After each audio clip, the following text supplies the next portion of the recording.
Don't skip একটা important information নিয়ে আজকের এই ভিডিও।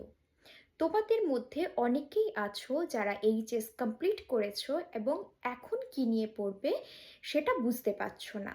আবার অনেকেই আছো যারা নার্সিং বা প্যারামেডিক্যাল কোর্সে ইন্টারেস্টেড, তাদের জন্য একটা সুখবর। জেনপাস ইউজির অনলাইন অ্যাপ্লিকেশন স্টার্ট হচ্ছে 24শে মার্চ থেকে, চলবে 15ই এপ্রিল পর্যন্ত। এক্সামিনেশন ডেট পড়েছে 7ই জুন 2026।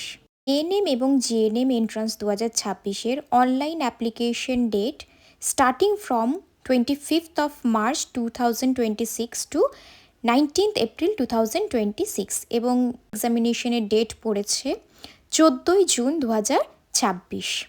যারা এইচএসে সায়েন্স নিয়ে পড়েছো তারা জেনপাস ইউজি এবং যারা আর্টস নিয়ে পড়েছো তারা এনএম জিএনএম এন্ট্রান্স এক্সামিনেশনের জন্য এলিজিবল। অতএব এটুকু বুঝতেই পারছো যে বিএসসি নার্সিংয়ের অ্যাডমিশনের জন্য জেএন পাস ক্লিয়ার করা ভীষণভাবে দরকার, এবং জিএনএম নার্সিংয়ের অ্যাডমিশনের জন্য জিএনএম এবং এএনএম এর যে এন্ট্রান্স এক্সামিনেশন হয় সেটি ক্লিয়ার করা ভীষণভাবে দরকার। এই ভিডিওটি বানানোর মূল উদ্দেশ্য একটাই, অনেক সময় বিএসসি নার্সিং বা জিএনএম নার্সিং অ্যাডমিশনের জন্য অনেকেই বিভিন্ন প্রাইভেট ইনস্টিটিউশন ভিজিট করে থাকো, তখন অলরেডি এন্ট্রান্স এক্সামিনেশন কমপ্লিট হয়ে যায় এবং সেক্ষেত্রে অ্যাডমিশন করানোটা সম্ভব হয় না। ভিডিওটা ইম্পর্টেন্ট মনে হলে অবশ্যই তোমাদের বন্ধুদের সাথে শেয়ার করো।